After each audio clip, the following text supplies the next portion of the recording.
أجمعين ملاحم ثم وزعي صوارم وستجمعنا فيك صلاة الفجر مع التحرير. حضن اليسوع محمدا ودم السماء توقد يتلوك أنت الفداء ولك الفداء خاب الذين على المدى خلوك ستثور بك الأبات وتموت بك الطغاة وتعود لك الحياة. اعوذ باللہ من الشیطان اللعین الرجیم بسم اللہ الرحمن الرحیم. السلام علیکم ناظرین کرام، آپ کا میزبان سید مبشر عباس موسوی قدس کے حوالے سے پروگرام لے کر آپ کی خدمت میں حاضر. ناظرین کرام، جیسا کہ آپ جانتے ہیں کہ رمضان کا مہینہ جیسے جیسے ختم ہوتا جا رہا ہے اس وقت انسان اپنے اندر ایک ایسی بیداری محسوس کرتا ہے. کیونکہ رمضان جو ہے وہ برکتوں سے، رحمتوں سے اور مغفرت سے سرشار جب اپنے شباب کو پہنچتا ہے تو اس وقت ہر انسان اپنے اندر ایک بیداری محسوس کرتا ہے، ایک نصرت جو اس کے اندر محسوس ہوتا ہے، وہ اس چیز کو بہت خوبصورت انداز سے اس کو محسوس کرتا ہے. بلکہ میں یوں کہوں گا کہ ماہ مبارک رمضان جاتے جاتے اسلام کے روح میں ایک نئی چنگاریاں ڈال کر حیات نو بخشتا ہے. کیسا حیات؟ مستضعفین کا ظالموں کے ساتھ دست و گریبان ہونا، مظلومین اپنے اندر بیداری کو محسوس کرنا، اپنے وجود میں نصرت کو، جو نصرت ہے اس کو محسوس کرنا، وحدت کی جو فضا قائم کرنا اور امریکہ اور اسرائیل مرد آباد کا نعرہ لگانا. ناظرین کرام، یہ تمام کارنامے انقلاب کی برکات سے ہیں. انقلاب اسلامی جب امام خمینی سے پوچھا جاتا ہے کہ انقلاب کے حوالے سے فرماتے ہیں کہ یہ انقلاب جو ہے یہ کوئی عام انقلاب نہیں ہے، دوسرے انقلابات کی طرح یہ عام انقلاب شورش زدہ انقلاب نہیں، بلکہ فرماتے ہیں انقلاب ما انفجار نور بود، یعنی جو ہمارا انقلاب ہے وہ سراسر نور ہے. کیسا نور؟ ایک ایسا نور جو ظلمت کی تاریکیوں سے سحر کی نوید سناتا ہے. ناظرین کرام، یہ امام راحل امام خمینی رحمۃ اللہ علیہ کی ایک ایسی بصیرت ہے کہ آج کے دن کو، قدس کے دن کو منسوب کرتے ہیں، یعنی جمعۃ الوداع کے دن کو قدس کے ساتھ منسوب کرتے ہیں. جس طرح سے روز مادر حضرت فاطمہ زہرا سلام اللہ علیہ کے ساتھ منسوب کیا جاتا ہے، روز پدر کو امیر مومنین مولا علی علیہ السلام کے ساتھ منسوب کیا جاتا ہے، روز معلم کو شہید مطہری کے ساتھ منسوب کیا جاتا ہے. کیونکہ تاکہ والدین کے لیے ایک نمونہ عمل بنے، ایک ایسا نمونہ بنے تاکہ اس دن وہ ان سے جو معرفت ہے، ان کی سیرت ہے، وہ تمام باتیں وہ سیکھ سکیں. اور امام خمینی کی جو یہ جو بصیرت ہے کہ جمعۃ الوداع کو خود کے ساتھ آپ نے منسوب کر کے دنیا کو یہ بتایا کہ یہ مستضعفین کا دن ہے. اب آج جو ہے اسی حوالے سے گفتگو کرنے کے لیے آج ہمارے ساتھ مہمان موجود ہیں، کسی تعریف کے محتاج نہیں ہیں. سب سے پہلے میں ان کا تعارف کرتا چلوں، اس کے بعد اس سلسلے کو آگے بڑھاتے ہیں. میرے ساتھ موجود ہیں استاد حوزہ جناب حجت الاسلام والمسلمین علی ممتاز صاحب، بہت بہت شکریہ آپ کا. اور ہمارے ساتھ دوسرے مہمان موجود ہیں، بہت ہی خوبصورت گفتگو کرتے ہیں، جناب حجت الاسلام مسلمین محمد حسن ثانوی صاحب. السلام علیکم ورحمۃ اللہ. آپ دونوں کا بہت بہت شکریہ، آپ تشریف لائے.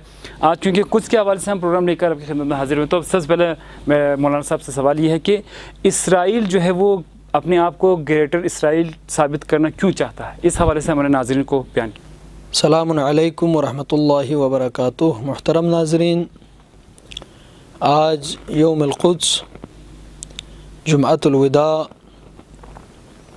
امیر المؤمنین علیہ الصلاۃ والسلام کے اس فرمان کے مطابق کہ کونا للظالم خصما وللمظلوم عونا، اس فرمان پر لبیک کہتے ہوئے امام راحل امام خمینی علیہ الرحمہ نے آج کے اس دن کو جمعۃ الوداع کو یوم قدس کے نام سے منسوب کیا اور عالم اسلام بلکہ عالم انسانیت سے یہ مطالبہ کیا کہ ماہ مبارک رمضان کے آخری جمعے کو یوم القدس کے طور پر منایا جائے. اس کی اصل وجہ یہی ہے کہ 1948 سے لے کر آج تک ایک منحوس ریاست کے نام پر، اسرائیل کے نام پر ایک ریاست بنی کہ جو نہ فقط مسلمان بلکہ انسانیت پر مسلط ہوئے. یہاں پر جب قدس کی بات آتی ہے تو مسلمان غیر مسلمان کی بات نہیں ہے. اسرائیل ایک شجرہ خبیثہ ہے, اس میں کوئی شک نہیں. ایک غدہ سرطانیہ ہے. آج بھی اگر آپ فلسطین میں جا کے پوچھ لیں, حتیٰ مسلمان ہیں, یہودی ہیں, عیسائی ہیں, وہاں پر بسنے والوں سے اگر پوچھیں تو یقیناً یہودی بھی جو فلسطینی ہیں وہ اسرائیل کے خلاف ہے. بالکل ایسے ہی. اور اسرائیل چاہتا ہے کہ وہاں پر فلسطینیوں پر قابض رہیں. آپ کے سوال کا جو اصل جواب ہے وہ یہی ہے کہ اسرائیل کے پس پشت امریکہ ہے, اور متاسفانہ کچھ مسلمان ممالک کے حکمران ہیں. حقیقت میں یہ ظالم اور مظلوم کی جنگ ہے, مستضعفین اور مستکبرین کی جنگ ہے. یہ امریکہ چاہتا ہے, یہ مستکبرین چاہتا ہے کہ ایک منحوس حکومت جو عالم انسانیت کے خلاف ہو اس کو قائم کیا جائے. حقیقت میں یہاں پر فقط اسرائیل نہیں ہے, بلکہ دنیا کا ہر مستکبر, دنیا کا ہر ظالم, دنیا کا ہر شجرہ خبیثہ اس اسرائیل کے پشت پہ کھڑا ہے. اور دنیا کے اندر جو اقوام, جو طبقہ عدالت قائم کرنا چاہتا ہے, مظلوموں کی حمایت کرنا چاہتا ہے, حقیقت میں اسرائیل اس کے خلاف ہے. اور اس کی پشت پناہی امریکہ اور امریکہ کے دوسرے ہواری, اس کے ساتھ ساتھ مسلمان وہ حکمران جو امریکہ کو بدون چون و چرا قبول کرتے ہیں, وہ بھی ان کے پشت پر ہیں. اور یہ لوگ چاہتے ہیں کہ دنیا کے اندر عدالت قائم نہ ہو. یہ لوگ چاہتے ہیں کہ جو کچھ خود ظلم کر رہے ہیں وہ دنیا پر عیان نہ ہو. اس لیے آج اسرائیل ایک ریاست کے طور پر ابھرا ہے, اور امریکہ اور اس کے ہواری چاہتے ہیں کہ یہ عدالت کے خلاف جو ریاست بنی ہے وہ قائم کرے. حقیقت میں یہ ریاست عدالت انسانی کے خلاف ہے. ماشاءاللہ بہت خوبصورت انداز سے آپ نے بیان کیا کہ اسرائیل کیوں یہ کام کرنا چاہتا ہے. تو آج ہمارے دوسرے مہمان ہیں مولانا محمد حسن ثانی صاحب. آپ سے میری دیکھیں, رہبر معظم ہر یوم القدس پر اپنی ایک تقریر کرتے ہیں اسرائیل اور امریکہ کے خلاف. وہ جو اپنے ایک بیان ہے اس کو پوری دنیا پر جو ہے وہ بیان کرتے ہیں اس اپنے بیانات کو. تو کچھ نکات ہمارے ناظرین جو آپ کو دیکھ رہے ہیں, اگر وہ اس نکات کو سنیں اور مستفید ہو سکیں تو آپ کچھ بیان کیجیے گا. اعوذ باللہ من الشیطان اللعین الرجیم, بسم اللہ الرحمن الرحیم وبہ نستعین. السلام علیکم ورحمۃ اللہ وبرکاتہ. آج یوم القدس ہے, یوم مظلومین ہے, یوم المستضعفین ہے. واقعاً آج پوری دنیا میں آزاد خواہ اسرائیل کے خلاف کھڑے ہیں.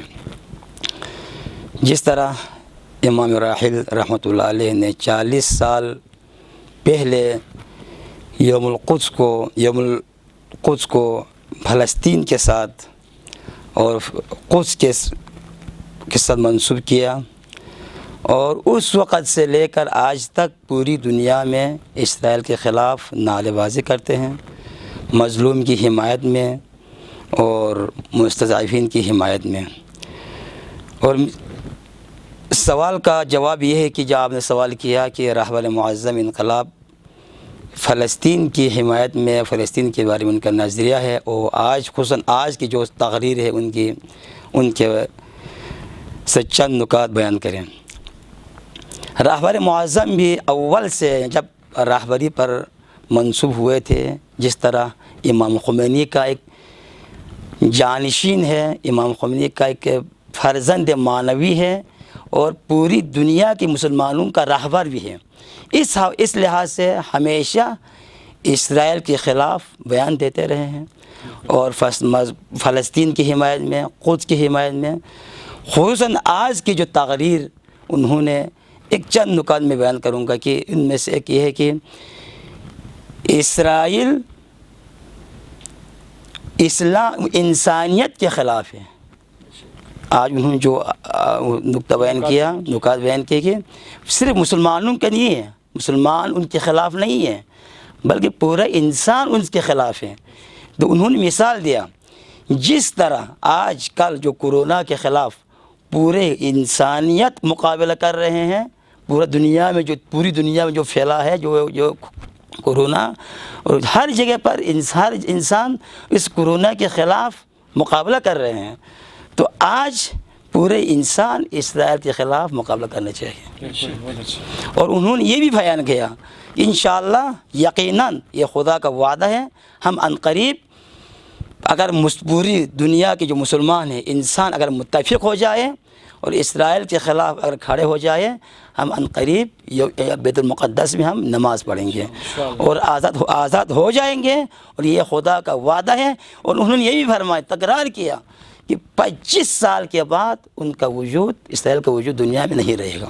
یہ ان کا آج کی جو تقریر کا جو چند نکات ہے وہ میں نے عرض کیا یہاں پر.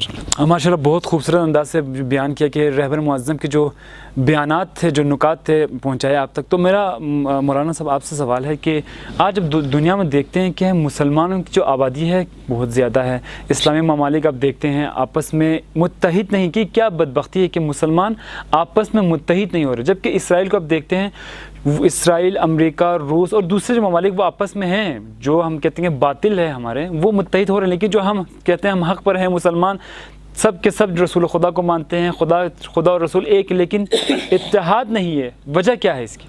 جیسے کہ پہلے بھی میں نے اشارہ کیا کہ دنیا کے جو عدالت خواہ ہیں، دنیا کے اندر وہ طبقہ جو چاہتے ہیں دنیا کے اندر عدالت قائم ہو، امیر تر نہ ہو جائیں، غریب تر نہ رہیں، بلکہ چاہتے ہیں دنیا کے اندر عدالت قائم رہیں. تو یقیناً اس کے مقابلے میں ایک اور طبقہ ہے کہ جو عدالت کے خلاف ہیں، بلکہ وہ ڈکٹیٹرشپ اور اپنے تسلط کو دنیا پر قائم رکھنے کی کوشش کرتے ہیں. تو یہ یوم القدس کا جو مسئلہ ہے، یہ فقط قدس کے ساتھ منسوب نہیں ہے. اگر امام خمینی علیہ الرحمہ نے جمعۃ الوداع کو یوم القدس کے نام پہ اگر منسوب کیا ہے، منانے کے لیے کہا ہے، تو یہ کشمیر کا دن بھی ہے، یمن کا دن بھی ہے، عراق کا دن بھی ہے، افغانستان کی جہاں پر آپ نے حال ہی میں دیکھا کہ ہسپتالوں میں جا کر دھماکے کر رہے ہیں، چھوٹے چھوٹے بچوں کو بھی شہید کیا، بالکل ایسے. تو ان کا بھی دن ہے. اور یمن پر جو 5 سال سے سعودی عرب جو یمن پر ظلم ڈھا رہے ہیں، چھوٹے چھوٹے بچوں کو شہید کر رہے ہیں، یوم القدس یمن والوں کا بھی دن ہے. دوسرے لفظوں میں یوں کہوں کہ امام خمینی نے فرمایا یوم القدس یوم اللہ ہے، یوم القدس یوم اسلام ہے. اس کی وجہ یہی ہے کہ قدس کے دن یہ کہنا چاہتے ہیں کہ اے دنیا کے ظالموں، اے دنیا کے مستکبروں، ہم تمہارے خلاف اٹھ کھڑے ہیں. کیا بات. لہذا اس چیز کے لیے فقط مسلمان ہونا ضروری نہیں ہے، بلکہ ظلم، جہاں پر ظالم، مظلوم، یہ انسانیت کا مسئلہ ہے. بالکل ایسے. جو بھی ظلم کرتا ہے، جو بھی ظلم کرتا ہے وہ ظالم ہے. وہ ظالم جس طبقے سے بھی تعلق رکھتا ہو، اسی طرح مظلوم جو بھی ہو، جس مکتب سے، جس طبقے سے بھی تعلق رکھتا ہو، وہ مظلوم ہے. لذا سوال یہاں پر یہ پیدا ہوتا ہے کہ یہ سب کچھ ہوتے ہوئے، ان چیزوں کو دیکھتے ہوئے آج عالم اسلام کیوں متحد نہیں ہے؟ آج کیوں فلسطین آزاد نہیں ہو رہا ہے؟ آج کشمیر کیوں آزاد نہیں ہو رہا ہے؟ آج یمن کے مظلوم بچوں کو کیوں قتل کیے جا رہے ہیں؟ آج افغانستان کے اندر ہسپتالوں میں جا کے چھوٹے چھوٹے شیرخوار بچوں کو شہید کیا جا رہا ہے؟ اس کی وجہ کیا ہے؟ اس کی وجہ یہی ہے کہ عالم اسلام کے اندر ایک ایسا طبقہ ہے جو حکمرانوں کا طبقہ ہے۔ دیکھو آپ اسی ایران کو دیکھیں، انقلاب آنے سے پہلے یہی ایران بھی اسرائیل کے ساتھ تھا، بے شک ایسے یہی ایران بھی اسرائیل کے ساتھ دے رہا تھا، اس کے پس پش تھے۔ بے شک لیکن انقلاب آنے کے بعد امام خمینی علیہ الرحمہ نے وہ کام کر دکھایا کہ واقعاً دنیا دنگ رہ گئے۔ بے شک تو مسلمان کشمیر جو ابھی حل کا مسئلہ جو حل نہیں ہو رہا ہے، فلسطین کا مسئلہ جو ابھی حل نہیں ہو رہا ہے، اس کی اصل وجہ یہی ہے کہ ہم اسلامی معارف، پیغمبر کے فرامین اور ائمہ کے فرامین سے دور ہوتے جا رہے ہیں۔ آج اسلام کے اقدار پر عمل نہیں ہو رہا ہے، معارف اسلامی پر عمل نہیں ہو رہا ہے۔ ہمارے ہاں ایسے حکمران ہیں، مسلمان حکمران، کہ جو شراب پیتے ہیں، جوا کھیلتے ہیں۔ لذا ہماری ناکامی کا اصل سبب ہماری اسلام سے دوری ہے، ہماری معارف اسلام سے دوری ہے، اور خدا کے احکامات سے دوری یہی سبب بن رہا ہے ہماری ناکامی کا۔ اسی طرح میں ایک اور نقطے کی طرف اشارہ کرنا چاہتا ہوں، وہ یہ ہے کہ خود پاکستان کے اندر بھی ہمارے کچھ ایسے علاقے ہیں، ایسے جگہ ہیں کہ جہاں پر ان جگہوں کو بھی اسرائیل میں تبدیل کرنے کی کوشش کر رہے ہیں۔ دنیا کے NGOs آ کے وہاں پر اگر ایک اسلامی کام آپ اسٹوڈنٹس کے لیے کوئی تربیتی ورکشاپ رکھنا چاہتے ہیں تو وہاں پر آپ کے لیے مشکلات کھڑی کرتے ہیں، لیکن اگر وہاں پر ڈانس ہو، وہاں پر کوئی میلہ لگا ہو، اس کے لیے کوئی مشکل نہیں ہے۔ لذا اصل مشکل ہماری یہی ہے، ہمارے مسلم حکمران اسلام سے دوری، معارف سے دوری کا سبب ہے کہ جس کی وجہ سے آج یہ مسئلہ حل نہیں ہو رہا ہے۔ اگر سارے مسلمان متحد ہو جائیں، اسلام پر عمل پیرا ہو جائیں، اور امیر المؤمنین علی علیہ الصلوۃ والسلام کی اس فرمان پر اگر عمل کریں، کونا للظالم خصما وللمظلوم عونا، تو کشمیر بھی فتح ہوگا، فلسطین کا مسئلہ بھی حل ہوگا، یمن کا بھی مسئلہ حل ہوگا، افغانستان کا مسئلہ بھی انشاءاللہ حل ہو جائے گا۔ ماشاءاللہ بہترین انداز سے بیان کر رہے تھے کہ کس طرح مسلمان آپس میں متحد نہیں ہیں، وجہ کیا ہے؟ وہ اسلامی جو معارف ہے اس سے دوری ہے، اسلامی جو اقدار ہے اس سے دوری، یہ تمام وجوہات بیان کی جس کی وجہ سے مسلمان آج متحد نہیں ہیں۔ آج میں نے دوبارہ مولانا صاحب سے ایک اور سوال کر رہا ہوں کہ مولانا صاحب دیکھیں، جس طرح کہا جاتا ہے کہ اسرائیل نے، اور مولانا صاحب بہت خوبصورت انداز سے بیان کی کہ کس طرح سے وہ ظلم کر رہا ہے، مستضعفین اور مظلومین کتنے ایسے ہیں جو کہ اس ظلم کو برداشت نہیں کر رہے، شہید ہو رہے ہیں۔ اب یہاں پر میرا سوال آپ سے یہ ہے، کیا جو ہم اسرائیل کی چیزیں ہیں، جو پروڈکٹس ہیں، آیا اگر ان پر پابندی لگاتے ہیں، استعمال نہیں کرتے، اس کا مسئلے کا حل یہ ہو سکتا ہے؟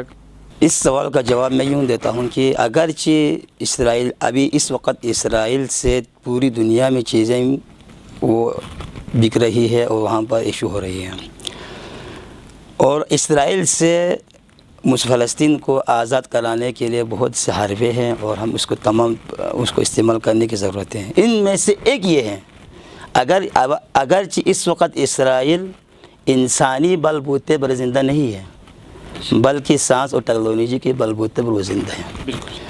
متاسفانہ پوری دنیا کے مسلمان اسرائیل سے اسلحہ خریدتے ہیں، چیزیں خریدتے ہیں، اور ان میں سے ایک یہ بھی ہے کہ اگر مسلمان واقعاً فلسطین کو آزاد کرانا چاہتے ہیں تو ان میں سے سب سے جو اسرائیل کا بڑا حامی ہے وہ امریکہ ہے۔ بالکل ایسے ہی امریکہ پر دباؤ ڈالو۔ ظالم سے نفرت کرنا، مظلوم کی حمایت کرنا، یہ مسلمانوں کا کام نہیں ہے صرف، بلکہ یہ پورے عالم انسانیت کا کام ہے۔ اگر آج امریکہ میں بھی متنفر انسان ہے کہ اسرائیل کو نفرت کرتے ہیں، کیونکہ یہ عقل کی بات ہے، کیونکہ ظلم کی حمایت کرنا عقل کے خلاف ہے۔ 1948 میں یہ جو جعلی حکومت اسرائیل میں تشکیل دی ہے، وہ ایک شخص کا نظریہ تھا، ایک شخص کا نظریہ، چونکہ یہ تو فلسطین میں جو اپنی سرزمین ہے، اپنے گھر ہے، اپنے جگہ ہیں، ظالم اسے کہا جاتا ہے جو باہر سے آ کر جو جس زمین سرزمین پر گھر بنا کے زندگی کر رہے ہیں، بال بچوں کے ساتھ آرامش کے ساتھ زندگی کر رہے ہیں، ان کو باہر نکال کر خود وہاں پر بس جانا، خود وہاں پر حکومت تشکیل دینا، یہ ظالم ہے، یہ ظلم ہے، اور یہ ظالم ایسا کرتا ہے، اور اس قسم کا ظلم ہر انسان اس سے نفرت کرتا ہے۔ لہٰذا امریکہ پہ ایک بار دباؤ ڈالو، چاہے مسلمان ہو چاہے غیر مسلمان ہو، خصوصاً مسلمان حکمران۔ متاسفاً آج کل جو مسلمان نما اپنے آپ کو مسلمان کہلاتا ہے، خانہ کعبہ کا محافظ کہلاتا ہے، وہ بھی امریکہ کے ساتھ ہے۔ بالکل ایسے کم از کم اسی مسئلے کو ہم اٹھا لیں کہ تم فلسطین کے کیوں حمایت کرتے ہو، اسرائیل کیوں حمایت کرتے ہیں؟ بالکل ایسے فلسطین ایک مظلوم قوم ہے، وہ مسلمان ہیں، وہ کلمہ گو ہیں، اور وہاں پر امریکہ کے ساتھ دیتا ہے یہ مسلمان حکمران۔ لہٰذا اسرائیل کی جو چیزیں ہیں، یہ ابھی تو دنیا کے ہر قسم کے سائنس اور ٹیکنالوجی کی تمام چیزیں، اکثر چیزیں اسرائیل سے آتی ہیں، اور مسلمان ممالک اگر اس سے پابندی لگا دیں کہ وہاں سے نہ خریدیں، نہ لائیں، وارد نہ کریں، یہ بھی ایک راہ حل ہے، یہ ایک راہ حل ہے۔ بہت سے راہ بہت سے ہیں، ان میں سے ایک یہ ہے کہ اسرائیل کے جو چیزیں اگر وہ اپنی جو بجٹ ہیں، بجٹ میں اگر کم ہو جائے یا اسی چیز کو خریدنے میں اگر کم ہو جائے، تو میں نے عرض کیا کہ انسانی بلبوتے پر اسرائیل زندہ نہیں ہے، بلکہ دولت، ثروت اور سائنس اور ٹیکنالوجی کے بلبوتے وہ زندہ ہے، اور اس میں وہ اگر کمزور ہو جائے تو اسرائیل خود بہت ختم ہو جائے گا۔ مسلمانوں حکمران سے یہ ہماری گزارش ہے، کم از کم اس فلسطین کی حمایت اس حد تک حمایت کرے، اگر جو تم مالی لحاظ سے، جانی لحاظ سے اگر حمایت نہ کرے تو اپنے ممالک میں اپنے پروڈکٹ سے اس کو بائیکاٹ کرے، اس کو نہ خریدیں، وہاں نہ لائے اور نہ خریدے۔ اور یہ بھی ایک رائے حل ہے کہ امریکہ کے وہ بھی دباؤ ڈالے کہ تم کیوں حمایت کرتے ہیں۔ اور اس کے علاوہ ایک یہ مہم ترین مسئلہ ہے کہ مسلمانوں کے اوپر ایک فرض ہے، وظیفہ ہے کہ متحد ہو جائیں، کم از کم اگر پوری انسانیت اگر متحد نہ ہو تو مسلمان اتحاد ہونا چاہیے نا۔ اور مسلمان اپنے آپ کو مسلمان کہلاتے ہیں، بیت المقدس کو اپنے خانہ کعبہ اول خود مانتے ہیں، مسلمان سمجھتے ہیں فلسطین کو اور فلسطین والوں کو، اس کے باوجود اسرائیل کے ساتھ ہیں، اس سے کیا مسئلہ؟ لہٰذا اگر مسلمان ہے تو مسلمان کے وظیفہ یہ ہے کہ اسرائیل کے خلاف کھڑے ہو جائے، اسرائیل کے خلاف متحد ہو جائے، بیانیہ دیے تھے۔ ابھی تو پوری دنیا میں اب اس سال چونکہ اس کرونا کی وجہ سے جلوس نہیں نکالا گیا، لیکن اس سے پہلے طالباً غیر مسلمان ممالک میں بھی جلوس نکالا جاتے تھے، لیکن صرف دنیا میں ایک ملک تھا جو مسلمان کہلاتے تھے، سعودی عرب میں، وہاں پر اسرائیل کے خلاف جلوس پر پابندی ہے۔ کیا بات ہے، بالکل یہ مسلمان ہیں، بالکل ایسے اگر مسلمان ہے تو جس طرح امام خمینی کے فرمان پر سب مسلمانوں نے لبیک کہا، جلوس نکالا گیا، تو کیوں وہاں پر جلوس نہیں نکالتے ہیں؟ بہت خوبصورت انداز سے آپ بیان کر رہے ہیں، انشاءاللہ ہمارے وقت دامن کو، لہٰذا ان چیزوں پر مد نظر رکھ کر مسلمان متحد ہونے چاہیے۔ جی ماشاءاللہ بہت خوبصورت انداز سے جیسا کہ ناظرین دیکھا دونوں مولانا حضرات نے کس طرح سے جو اسرائیل کی جو مظالم ہیں اس پر روشنی ڈالی۔ انشاءاللہ امید کرتے ہیں کہ آپ نے ہمارا یہ پروگرام پسند کیا ہوگا۔ اپنے میزبان بشیر موسوی کو اجازت دیجیے گا۔ السلام علیکم ورحمۃ اللہ وبرکاتہ۔